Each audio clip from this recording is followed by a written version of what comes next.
Hi everyone, Erev Tov, or good afternoon, wherever you are. Last week we learned a topic which I felt was a good example, a reflection of certain challenges that were not maybe clearly halachic ones, but for sure were religious, theological, and philosophical challenges that faced many people here in Israel during the months of the war, and that was whether or not it would be the right thing to get married in such difficult times. We said that on one hand, it would seem that perhaps it's not the right time, and we try to bring many proofs, or at least some kind of ideas to argue that perhaps it's not the correct time. And on the other hand, we said that there's another side to it, which would be to argue that perhaps now more than ever we need some kind of inspiration and something to boost ourselves and to give us strength as a response to these difficult times. And perhaps Dafka getting married is a very powerful way of responding to terror, to responding to despair. And like I said, there are sides to here. I didn't come to make a decision. I don't. Who am I to make a decision? But I'm saying I just wanted to bring it up and share with you this dilemma that I think many of us are going through. And as I said last time, I think this dilemma to some level exists even with the people that are not in the front line, even those who are not fighting. I think it's a very good dilemma that many of us have, which is, how do we really live our regular lives at a time when so many people are suffering around us? How do we make ourselves somehow realize that life is not normal, even though for many of us it is? But there's some kind of need, I think, that we all have to show a sympathy and empathy to our brothers and sisters who are in captivity, our brothers and sisters who are fighting. And that's always going to be a very difficult challenge. What makes this one very, very unique is that I don't remember the last time that we had a war for 5 months. If not mistaken, in Israel, we've never had such a long war. I mean, 48 war. Okay, 48 war was a longer war. I really hope that we don't compare ourselves to 48 war. But since 48, really, we have not experienced such an ongoing such a situation, and so many people being captive for such a long time. Again, we had people like Gilad Shalit, who was for a few years in captivity, but I think that the numbers and the fact that we're talking about citizens and women and babies is of course affecting us all. I would like to continue today's shir not with the same idea, but a similar question, which again I think seems to reflect an atmosphere that existed and exists within the Israeli society. It is true that nowadays what I'm about to talk about is not very relevant and practical like it used to be, but in the first few weeks of the war, this is a topic that came up consistently. And I'm referring to the question whether or not it would be permitted to allow Israeli soldiers to travel back and forth home on Shabbat, even if the reason of traveling back and forth is just because they have a few hours given to them to refresh themselves, to visit their parents, to visit their wives, to visit their children. This is something that really came up many times during this current war, especially in the beginning when many people were drafted for and were not even fighting yet, and were just waiting around, all waiting to go to war, and no one knew at what point they're going to go in. But even after they did go in, there were times when the guy was given a few hours, go home, visit your family, and it happened to be on Shabbat. And the question was, does that justify breaking Shabbat, driving on Shabbat, traveling on Shabbat for the purpose to visit your family and to see your loved ones. So even though this question did come up in the past in different opportunities, I see we have Seth here, who was a soldier I know many years ago in the army. Maybe you can remember such a story, Seth, that happened to you, but it really happened so many times, and the rabbis really responded to it, I think, this time very differently than they have in the past. The main question in front of us is, how much are we going to take into consideration the mental state of a soldier? I'm talking about someone very that's not in an extreme situation that really requires some kind of real mental health. I'm talking about very kind of routine life in the Israeli army, in which you're given a few hours to go home after you have been home for 3-4 weeks. And obviously going home would really boost your morale, would give you strength. It would give you your for sure your loved ones who are worrying for you. You would calm them down, which might calm you down, right? So how much are we going to take in consideration the mental state of our soldiers gaining from meeting their families as an important factor to allow us to break Shabbat? That's basically my main question, which I want to discuss today. So as an introduction, let's first of all realize that the notion that a mental state of a person has to be taken into consideration in Jewish law, I think is a well-known idea. I don't know if people are aware always that is the reason for certain considerations. So I want to mention some of them to show you that this is not a new idea.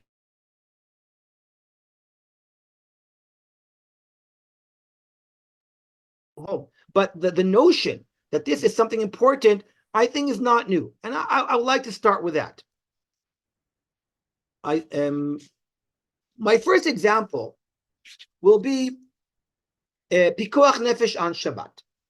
We know that one of the most important principles that exist in Jewish law is that if someone's life is in danger, what we call pikuach nefesh, it overrides Shabbat. If someone is sick, if someone is in a situation where their life is in danger, even if it's a doubt, safek, we're not sure, where it's a concern that life is in danger, we break Shabbat. Very, very famous halacha, well known in Jewish law. However, there are certain situations that it is not so clear how far one may go to break Shabbat in those. I'll give you a few examples, and I'm suggesting a few situations that we can discuss together. One of them is, I'll read you the Shulchan Aruch. I'm sorry, but it's not in the sheet that I sent. I will refer to the sheet that I sent in a few minutes. The Shulchan Aruch in Siman Shin Kaf Chet, Seif Yudalid, says the following: Hayachole sheyesh bo sakana tzarich basar. I have a sick person who is very sick, sick in a way that it's dangerous, and he's a chole sheyesh bo sakana, what we call. And the doctors, I wish I would have doctors like this, who say the only way that this person is going to survive is he must eat a good steak. Halavai aleinu, doctors is like that today. Anyway, that's the doctors in the time of Shulchan Aruch. So now, what is permitted to do for a person in that circumstance? Oh, simple. You're allowed to go. It's Shabbos, but obviously, because pikuach nefesh, you can go and shecht an animal and cook the shecht and kasher the meat, even, right, if need to be, and serve and cook it and roast it and make a nice piece of steak and serve it to the person who is sick. However, what happens if I have in front of me a nice piece of fresh chazir, nice piece of chazir, treif lemehadrin, with an apple even in the mouth, mamash, and the doctor says, listen, the guy has to eat meat. From where I come from, the doctor says he can eat either chazir or kosher meat, it makes no difference. He has to eat meat though, and he has to eat it in the next few hours, and it makes no difference. So here's a dilemma. If I eat the chazir, on one hand, the sick person is eating chazir. It's a terrible thing to eat chazir. Obviously, he's allowed to because his life is in danger. However, he's eating chazir. Alternatively, I can go out, break Shabbat, cook on Shabbat, but it'll eat a kosher lemehadrin steak. What is preferable? Which one should I choose? So Shulchan Aruch says, shochatim lo, ve'ein omrim na'achilenu nevela. Shulchan Aruch paskins, we don't give him the chazir, we break Shabbat, we shecht, we cook, we make the food for him. What is behind this decision? What is the rationale of the Shulchan Aruch to make such a decision? So some people, if I was in a classroom, I'm sure people would like jump up and say, oh, very simple.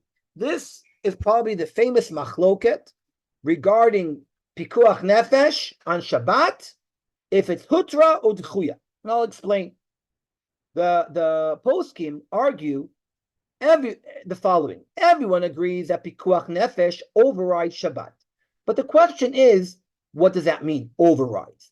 Does it mean that it's such a powerful idea that it's as if Shabbat doesn't exist anymore?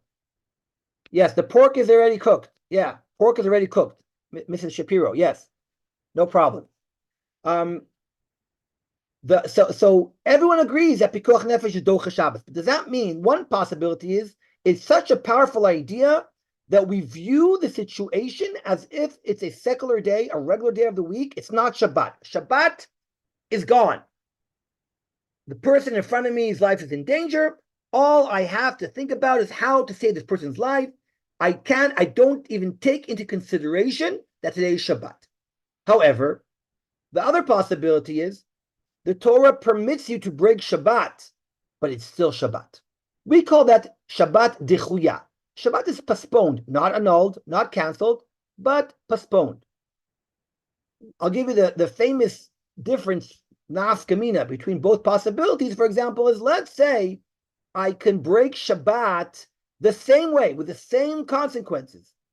One, by asking a non-Jew to do it, or by a Jew doing it. So if you say it's not Shabbat today, the first possibility, then there's no reason for you as a Jew not to do the malacha, break Shabbat. But if you say Shabbat is just d'chuya, Shabbat is postponed, then if I have in front of me a non-Jew, then theoretically I can ask a non-Jew to break Shabbat for me. That's the famous machloket, is Shabbat as hutra or d'chuya. The Ramah and Shulchan Aruch paskins that Shabbat is d'chuya. The Ramah says, if a person is in a life-threatening situation on Shabbat, you have to do what you can to save your life. If you could, without any consequences to the patient or to the situation, you can actually ask a non-Jew to break Shabbat. You could do it midrabanan. If you could break Shabbat midrabanan, not deoraita, and there will be no difference in the result, you should break Shabbat derabanan. Why? Because Shabbat is just postponed. It's still Shabbat, but you should try not to break Shabbat if you don't have to. By the way, that is the common rule that we go by today in the Jewish communities.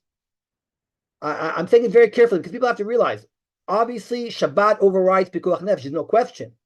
And if there's and if something is really in danger, we don't think twice and we just break Shabbat. But especially in situations of what we call routine pikuach nefesh, right? Scenarios that are not that I'm calm and I can do them perhaps in a different way. Then we tell people, do it in a different way. Oh, some people will say this machloket has to do with our question. If Shabbat is hutra, if it's not Shabbat at all, so you might as well shecht an animal. But if you say Shabbat is just postponed, I'm sorry. The opposite. I'm sorry. I apologize. If you say it's not Shabbat at all, then you might as well you might as well eat I'm getting confused 1 second. Yes. Again, I apologize. I got a bit confused for a second. If Shabbat is hutra and it's not Shabbat, then we shech the animal for him. We shech the animal. Go ahead. It's not Shabbat. There's no reason not to cook an animal on Shabbat. But if Shabbat is dechuya, then really, I rather eat the meat that's already cooked. Why should I break Shabbat? Yeah, he's eating treif, but he's allowed to eat treif. Some people make that argument. However, the Mishnah Brura says the following: Harbe Rishonim katvu de Shabbat rak dechuyahi. The Mishnah Brura says, like we just paskin. We paskin Shabbat is dechuya. We paskin that is still Shabbat, and yet we say you're allowed to shech a kosher animal. Why? Given the treif. Said the Mishnah Brura, Hatamu deshema yekat ba'achilat nevela. Because we are concerned that if our patient is served chazir, he might feel sick just from the chazir. He might feel, oh, that's disgusting. I don't want to eat treif. Give me the doctor said I have to eat a steak. Give me a kosher steak. What do you want from me? Why should I eat treif? Why do I have to eat treif?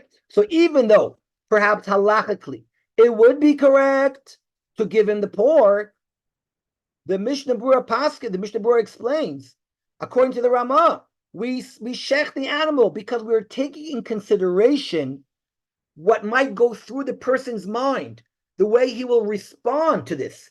A normal person that's frum doesn't want to eat chazir, doesn't want to eat treif. He wants to eat kosher. Why should he suffer because he's sick? It seems that this is a good case to prove that we will take in consideration the mental situation of the person. We don't want him to get agitated. We don't want him to get upset, even though we can say, according to the Torah, you have to eat the treif. No, we realize that it's not so simple for a person to eat treif. So because of that, we allow to break Shabbat, shecht an animal, and cook it.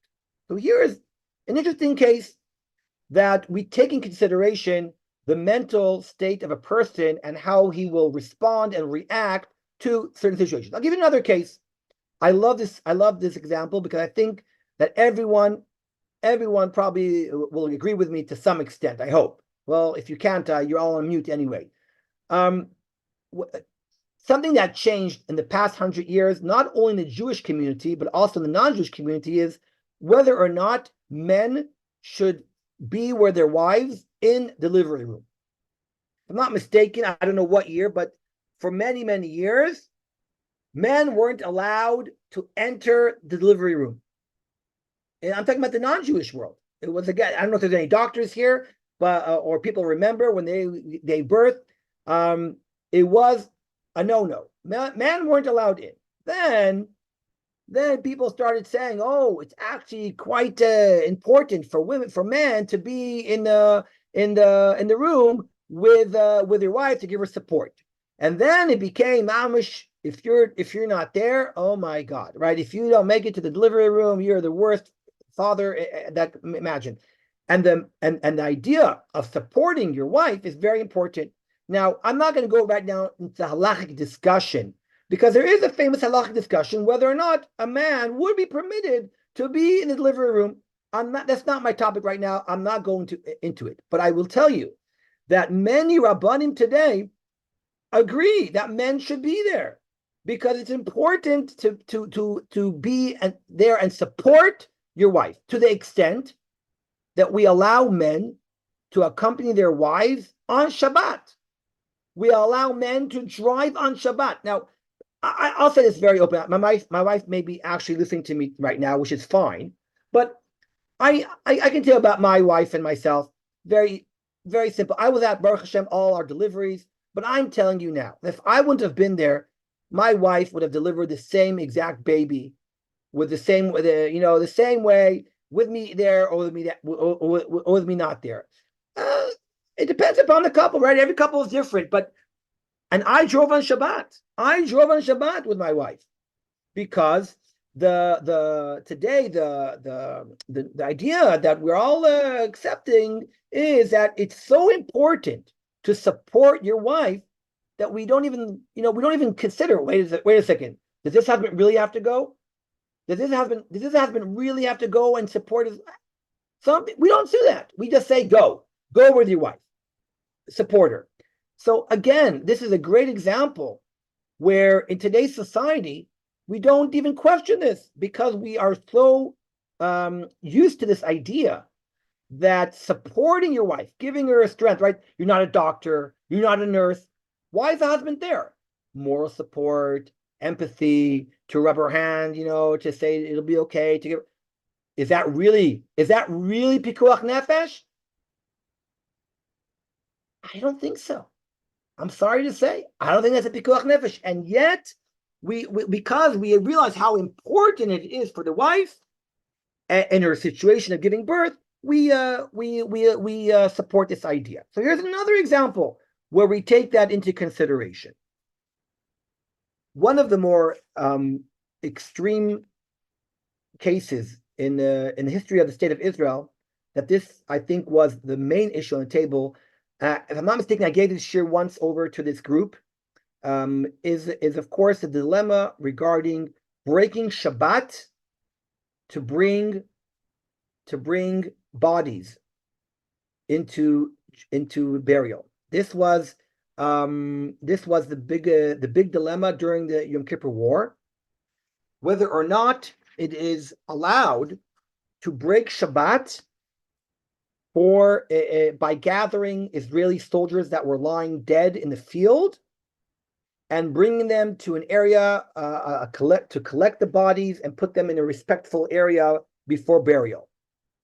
This dilemma came up in the Yom Kippur War on both fronts, on the northern front and the southern front. It is so amazing or unique, or I don't know what the word to use, because it's not that this question came up at the same time and at both fronts by two rabbis who never spoke to each other, who had the same dilemma, and both ruled the same ruling, which was an original ruling that was never used ever in the history of the Israeli army.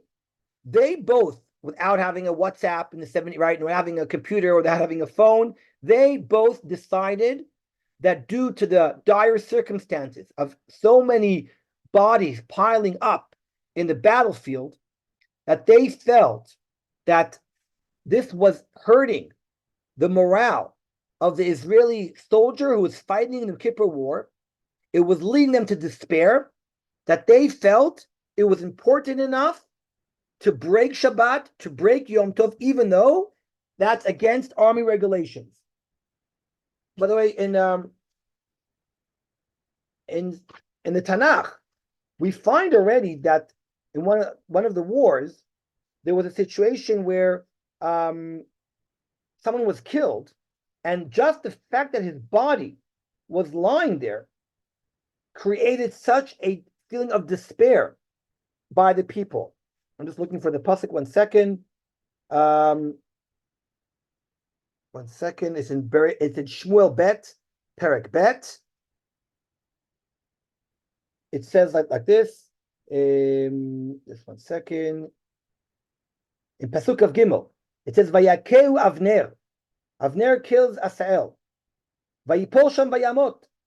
Vayihi kol haba el hamakom asher nafal sham Asael vayamot vayamotu. When the comrades, the soldiers saw their fellow lying there and he was killed, it created such a feeling of despair that it affected the war. It created fear. It created a low emotion. The response was a very one of despair, of fear, and that can really affect the war. And that's why the rabbis in the Yom Kippur War both agreed to break Shabbat and gather the bodies and bring them to burial. One of them at the time quoted a tshuva of Rav Goren, Chief Rabbi Goren, who at the time was gave the following psak. Rav Goren, during the war of attrition, it's very interesting because most Israeli kids, when you tell them the war of attrition, they don't know what you're talking about. A few years ago, the state of Israel officially recognized that there was a war called the attrition war, the war of attrition. We have this habit of every few years arguing whether or not we should recognize a war as an official war. Recently, the Second Lebanon War was agreed to be recognized as an official war. The Second Lebanon War. The time between. Not the first Lebanon. Between the First Lebanon War for those 20 years was considered a war of 20 years. I actually got in the mail a letter. Whoever was served in the army those years was recognized as he served as if in a war.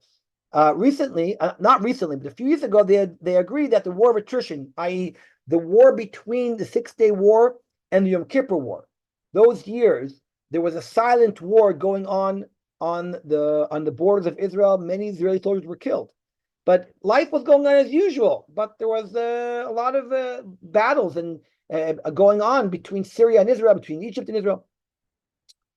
During that time, before Pesach, there was a group of Israeli soldiers who were given the task, the mission to kasher the kitchens down in Sinai by the Suez Canal. Now, those of you who know about the Israeli army, so you know that before Pesach there's an operation called Mivtza Pesach. Every year, a week before Pesach, they draft thousands of Israeli soldiers, usually in the rabbinate, and every few soldiers are given an army base, and in 24 hours, they kasher the whole Israeli army in 24 hours.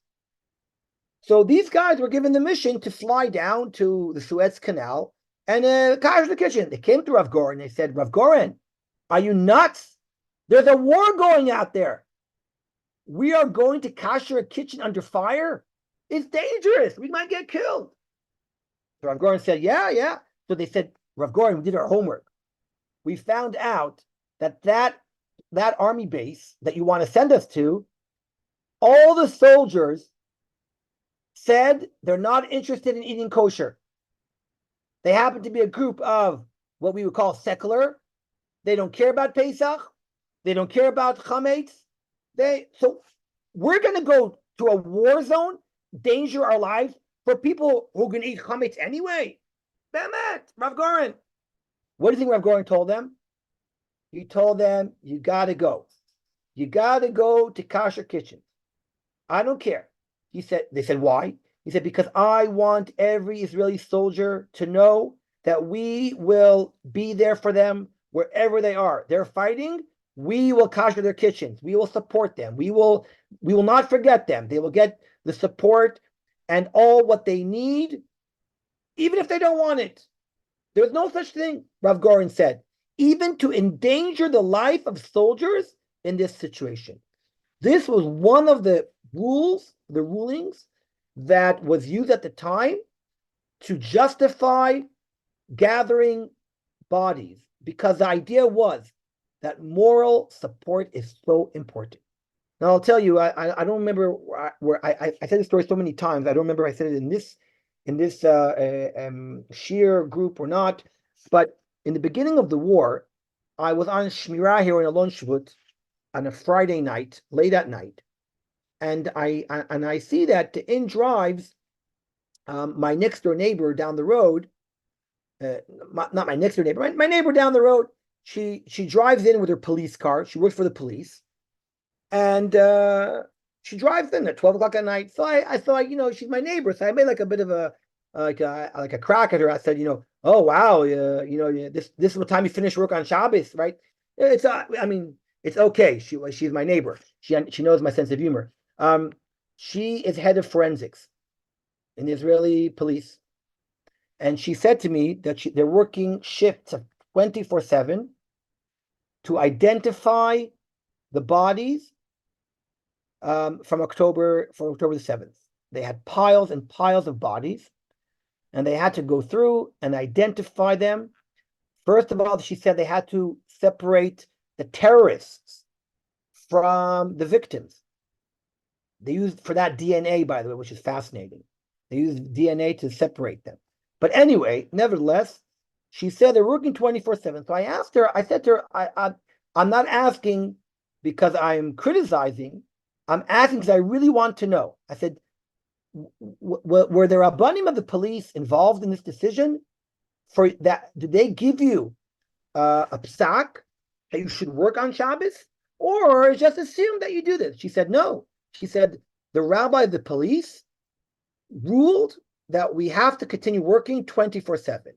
I asked her if she can send me, please, the letter that he gave, because this fascinates me. It interests me very much. What did he base it? So I had the letter, and it's fascinating. What was the reason that he agreed that he argued that you're allowed to work? And it's funny because I think our gut feeling is, yeah, of course you're allowed to, right? But why? What is really the reason? So the real reason, by the way, is a very simple reason that I wasn't thinking of. The reason is because at the beginning of the war, you all remember, no one knew what was going on. No one knew how many captives there were. No one knew how many. Even now, by the way, we don't know we don't know exactly everything. But it's only the Palestinians who know within 3 minutes of a bomb exactly how many people were killed, with their IDs, with their ages. Right, in 3 minutes they give you a list of a bombing. It takes Tzal with the most with all technology 5 months, because we actually are trying to find out the truth, not just giving out numbers and who knows what. So when we verify that one of the bodies is someone that is the name, we verify the name, then we take them off the list of a potential captive, which would change, of course, how the army will deal with the situation. So it's very important, as soon as we can, to know who's alive, who's not alive, who's taken captive, right? These are very important things. But there's also an element of morale, of worrying, of the families, of knowing what's going on. How much is that a real factor in our discussion? So this is a very interesting idea again. How much are we willing to consider the factor of boosting morale as a factor for breaking Shabbat? Before we go back to our halachic situation that we spoke about, I want to explain a bit more about this idea of permitting to break Shabbat in order to boost morale. I said the example that I thought was a very powerful one was allowing to gather bodies on Shabbat, because if we don't, it'll hurt the morale of the Israeli soldier. I want to discuss a little bit more where that comes from. We said before that in pikuach nefesh does not mean only the life that's in danger itself, but perhaps any support, any help that the person needs that could perhaps endanger them, right? I'll give you an example, right? If a woman's giving birth again, and she says, "Oh, I need to put on a fan. Put on a fan. I'm too hot." So are you allowed to put on a fan on Shabbat for her? Yeah, of course you are. Even though we all know, very hard to say that if it's a bit hot, life is in danger, right? But again, when a person is in a situation, we want to make them as comfortable as they can. If they say, go out and buy me a can of Coke from the machine, and she doesn't realize it's Shabbat, we buy her a can of Coke from the machine. We take into consideration that a patient that is in danger needs a lot of support and help, and needs whatever gives them that comfort, may calm them down. So that's stretching pikuach nefesh, but it's still under the pikuach nefesh. If this would be the model that would be used for war, to permit, let's say, gathering bodies on Shabbat, one could say, okay, listen, it's not, obviously, if a body is in the field, so it's not pikuach nefesh to gather the body, but if the Israeli soldier sees his friend lying there in the ditch, it might affect him in a bad way that when he goes to battle the next morning, he won't fight as well as he should. So you see how many if and whats and buts we're using to allow us to do this. However, it's not so simple because we just said that pikuach nefesh overrides Shabbat perhaps only on a d'chuya level. It only postpones it, not necessarily cancels it. So it's not so clear if this would be the halachic phrase, the halachic term that we would use to permit breaking Shabbat in this case. It's not so simple to argue that we would allow so much. Therefore, comes Rav Goren in one of the most revolutionary ideas I think that he ever thought of, and taught a halacha that has become, since I would say, one of the more well-known, accepted sources of halacha in breaking Shabbat in wartime. He brought up this idea, and I'm sharing now in the source sheet that I'm giving you right now. Rav Goren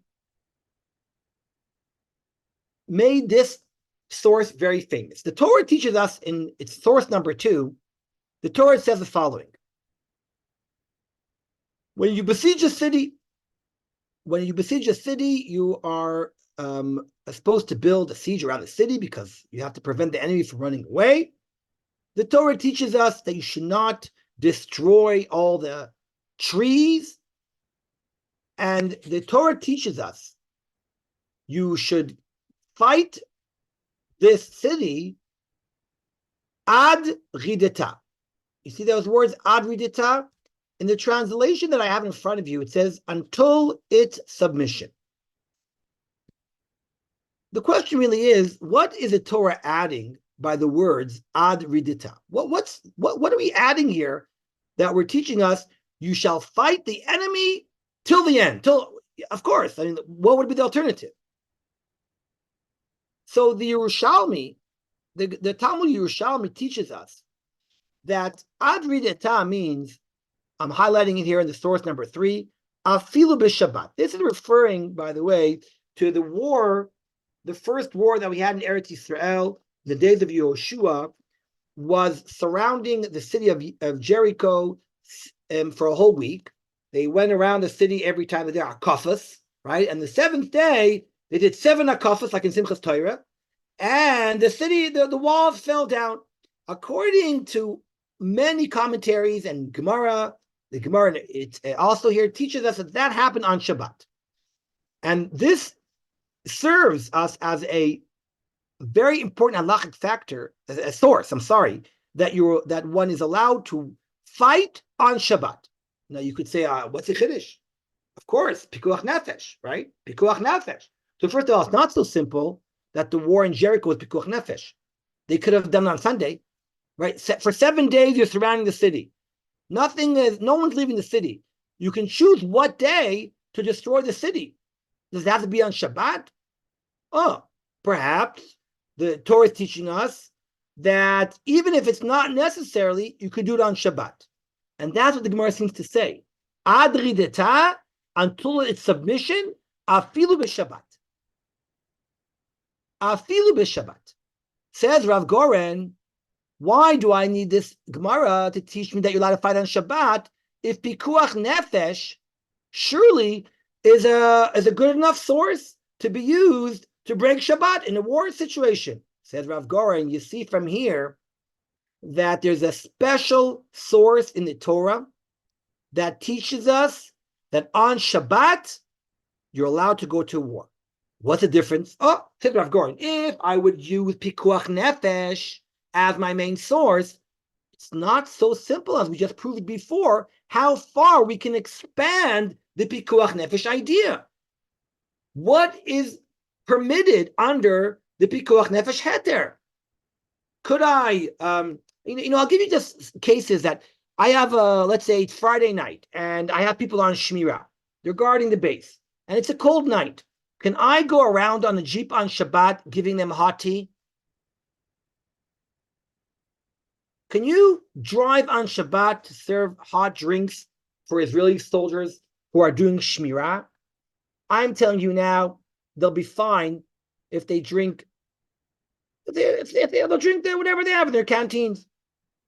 Oh, if it's like, it's like they're in the Charmon and they're freezing to death, obviously, pikuach nefesh, you're allowed to break Shabbat, give them hot cholent, whatever they need, right? But if it's not such a cold Shabbat, but it just gives them a bit more strength. It gives them a bit more strength to be on Shmirah, meaning these questions, what exactly is considered under the heter pikuach nefesh is not so simple.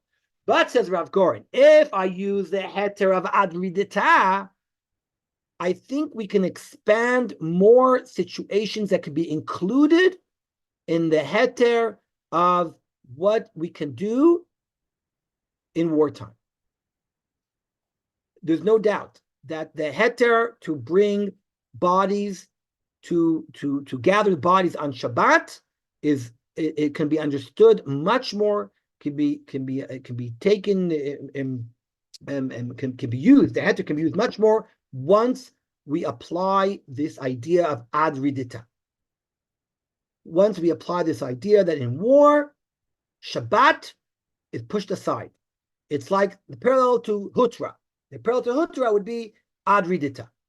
And Rav Goren really used this halacha to give more heterim for on Shabbat.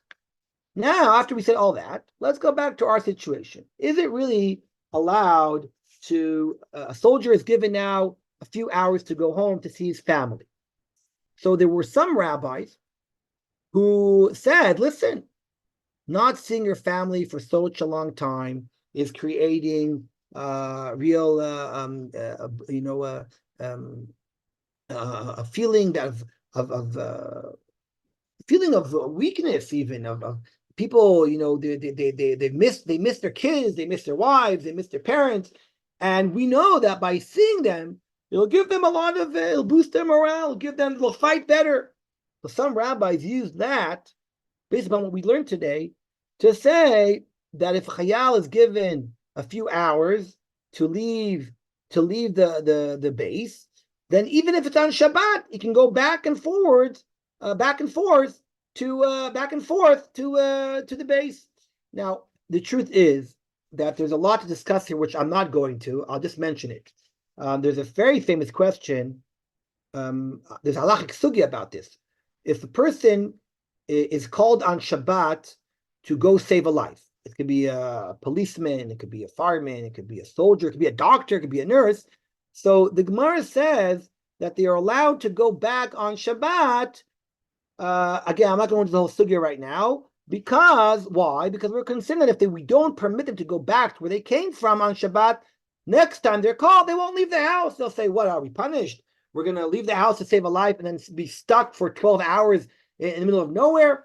So this is the famous heter. I don't know if there are any doctors or nurses here in the crowd right now, but this is a very famous heter that many people use today to allow doctors and nurses on Shabbat to travel to a hospital when they have work on Shabbat. It's not a simple heter. I'm not going to go into it right now. It's a machloket between Rav Shlomo Zalman Auerbach and Rav Moshe Feinstein, if it would be permitted only Rabbanan or even D'oraisa. In Israel, by the way, they only allow it when a non-Jew drives the doctor or the nurse to their shift on Shabbat. I think the Chutzar it's a little bit different. I think Rav Moshe was more lenient about this. This is not my topic, but this does obviously touch upon our question, and these questions come up all the time. But today I'm not discussing that aspect. That is an important angle to discuss. I'm discussing something a little bit different, whether or not we should take in consideration the fact that by going out to visit and see your loved ones, how important is that for people that could play a what's the word I'm looking for? It could play a part in winning or in winning the war. People will have a high morale that they'll be able to fight better. So some rabbis really said this. I remember during the war, I met two Roshei Yeshivas. I'll say the name. Rav Sabato. I'm sure people have heard of Rav Chaim Sabato from Alei Adumim. Maybe some of you have read his books. Very famous author here in Israel. Rav Sabato is a very big Talmid Chacham who was well known as a well-known author, and his most famous book, I think, was his description of the Yom Kippur War as a young man who was drafted and fought in the Yom Kippur War. I met him at a wedding in the middle of the war, and I said to him, Rav Sabato, what do you think about this heter that is very popular right now to allow soldiers on Shabbat to go home? He said to me, no, can't be. I don't believe it. I said to him, Rav Sabato, I'm telling you, I met people who told me this. I know the rabbi. He said, no, I can't believe it. And he said to me, I fought the Yom Kippur War, the 6-Day War. We didn't go home ever, right? We stayed and we were strong and we would never break Shabbat. And he was like very upset to hear about this. So the other Rosh Yeshiva that works with him said, he said to him, I think I agree more with you. He said to me that we permitted, and I think that this reflects perhaps a different generation. It could be that they were a bit more tough then. I don't know. I'm not, judging, but the way he described it, I think that there's other factors which I want to bring into this discussion, which may be why perhaps the older generation did not see it this way, the way we see it this way, for two reasons. First of all, I think that we're living in a generation where mental health is something that we are so much more aware than we were 30, 40 years ago. I think that there's so much talk about this topic, which I'm not going to, but take even post-trauma. Post-trauma, if I'm not mistaken, World War II, when soldiers came back, they were called shell-shocked. Was that World War I, World War II? I don't know. But people did not even recognize the idea of a post-trauma from war. Today, there's so much more awareness. The Israeli army, by the way, I was told stories. I mean, when all the units came home the past few weeks, everyone, my son-in-law told me they were given days and days of therapy. Days of therapy. My student, who's a sniper, told me that during his missions as a sniper, he has consultations and meetings with a psychologist. They don't wait for 5 years later. They realize, for example, for a sniper, it's something that's very difficult to do, and it can have bad effects. So the Israeli army is much more aware. We are all more aware. Doctors, rabbis, the community, society, everyone is more aware. And I think this is a reflection of that too, that we understand how important it is to see family, to see your kids, to see your wife, to see your parents. It is important not just for the soldiers, but for the people of Israel. The second reason I think why this war brought this up so much also is because I think that this war, unfortunately, created a lot of terrible, I would say, feelings that we are not used to having in this country and in the Jewish community. I'm not going to compare it, but people like to compare Yom Kippur War, Holocaust. It is for sure one of the most traumatic events that occurred since the Holocaust in the Jewish community. The feelings of despair, the emotional response that the Jewish community is feeling, I think is part of the reason why many rabbis felt that we need to boost the morale, we need to strengthen our soldiers, we need to strengthen our community, even more so this time than other times. So I think these two reasons are perhaps the reason why this heter was given a bit more freely during this war than it would perhaps in other wars, which is important, because if what I'm saying is true, then we have to be a bit careful not to use it always as a heter. Go, it's Shabbat, you can go back and go forth. You have to be a bit careful, because at the end of the day, we also have to make sure that we keep Shabbat we keep Shabbat to be what to be Shabbat, and we can't just disregard Shabbat. In this context, I want to tell you a story that Rav Rimon, the Rav of our shul in Lon Shvut, made famous. He publicized this. He put it up and he sent it to people. He had a question asked to him by an Israeli soldier in the first 3 weeks of the war, who told him the following. He said, this was Thursday. He wrote to Rav Rimon and he said to him, Rabbi, Mazel Tov, my wife had a baby this week, and the army said I can go home for the bris. Oh, great. There's one problem. The bris will be Shabbos morning, 8 o'clock in the morning. And the army said to me, no problem, you can go to the bris. You can leave Friday night at 10 p.m. and you have to be back at 10 a.m. We allow you to go. You can go. So he was asking a very strange question. The question was, would he be allowed, is it permitted for him to go to the bris? Now, this is a very strange question. Why? Because I don't think anyone in the world would ever give a heter in this. And it's a very emotional question. You want to cry when you hear it? Fine. I'm with you. It's a really heartbreaking question.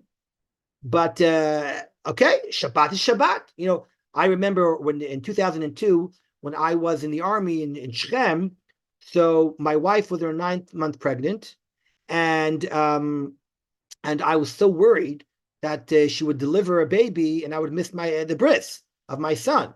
And because, as it happens to be, there was a guy down the road from where I lived that was also serving in Shrem. He was a serious soldier, not like me. He was like an officer in some really hotshot unit. And I heard the rumor was going around that he didn't go to his son's bris. He didn't make it. He was fighting in the war. And I was so it could happen. And Shabbat is Shabbat. What can you do?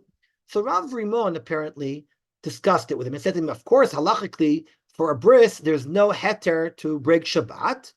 However, if you feel that, leaving the army to go see your family is such an important thing, and that this will give you strength to fight, and it'll give you the emotional backing and morale, that will help you fight a war and in the war when you're about to go fight. So I think you can use that as a heter.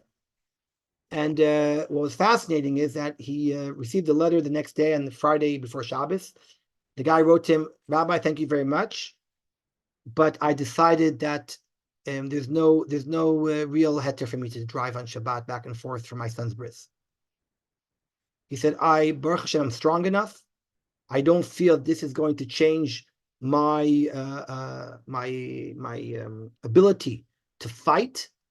I'm quite, I understand what we're fighting for. I've no doubts in my mind, and I feel that keeping Shabbat at this moment is more important than going to my son's bris. I pray that when my son will grow up, he will ask me why I didn't go to his bris. I will be able to explain to him that I was fighting for our people and I was keeping Shabbat, and that is the reason why we should, those should be the reasons that Hakadosh Baruch Hu should protect us and help us in the war. And I think it's an astonishing story, because he could have used it, right? He could have said, okay, a rabbi gave me a heter. It's not such a simple heter, but some Orthodox rabbi, gave him a heter, and he felt uncomfortable. And I think that's a very good story, because, first of all, it shows that our soldiers, Baruch Hashem, it's very clear to them what they're fighting for. It's important to boost morale. It's very important, but we have to be a bit careful how far we're going to go in the name of boosting morale, especially to when it comes to such important ideals like Shmirat Shabbat. We have to be a bit careful. I'm not judging right now. Again, I'm not judging right or wrong. I'm just sharing with you the dilemmas that came up and suggesting that these heterim, again, are based upon Rav Goren's famous chiddush that the heter for fighting on Shabbat is its own halachic category, and it's not part of the classic pikuach nefesh model. Using that option, I think, gives us more strength to be more lenient in these things. But at the same time, one has to be careful. One has to be careful to not to use it too often, because I think then we can actually perhaps damage other principles like Shabbat. And in front of you, I have the source sheet. I'm just wanna I didn't use it too much today, but I will show you that on this source sheet it's where Rav Goren famously gave his heter. Look at source number 5, right? Rav Goren says, although the halacha is clear that bodies cannot be moved on Shabbat in circumstances where keeping the dead in their army posts will hurt the morale of the soldiers and thus have an ill effect on the motivation to fight the enemy, we permit soldiers to move the dead to the closest area. So this is Rav Goren's famous heter that he gave, and it serves as a very important halachic precedent that one could use perhaps in other situations like we mentioned today. So that was my shir today. It's the last of a 5-week series in which we spoke about certain halachic challenges that have come up the past few months here in Israel. I wanted to show that these are real challenges, these are real questions that are happening as we speak. I hope that I shared with you more part of what's going through people's minds and feelings, emotions. It's a very emotional time. I tried very much to stay away from politics, and I tried very much also not to necessarily give over a clear-cut psak halacha, because I wanted to share the dilemmas. There's a lot of gray area here, and I don't know if in each and every case it's so clear what the answer is, but I shared with you, I hope, the different kind of ideas that went through our communities, and especially in the religious community, when debating these kind of questions. At least I can say, Baruch Hashem, we are living in times when we have an army that can fight for us, and what we would do to have such questions for hundreds of years in Jewish history. So the silver lining is that we have Baruch Hashem Israeli soldiers who are fighting for us, and maybe the silver lining is that we can debate these questions after 2,000 years, where we couldn't. So that should be the zchut of our chayalim, that please God should protect them and bring victory to the Jewish people. Thank you for participating in the last 5 weeks. I hope to see you again at some point, hopefully in better times, where we can discuss more theoretical situations rather than ones that come up like as they do now. I'm happy to stay in touch if people want to stay in touch and email me or WhatsApp me with questions or just comments. They want to talk about things. I'm happy to be in touch. All my information, you can get it through Rabbi J. Kelman. And I want to say goodbye and Erev Tov and Shabbat Shalom to everyone. And if anyone has a comment or a question, Bakasha. Can you post the sources again? I came on late. All the sources hopefully will be on the website of Rabbi Kelman. I'll send to Rabbi Kelman, and he'll hopefully post them so you can have access to them. Thank you. Thank you very much. Beseder, everyone. Litrot b'intayim. Thank you. Thank you very much. Shabbat shalom.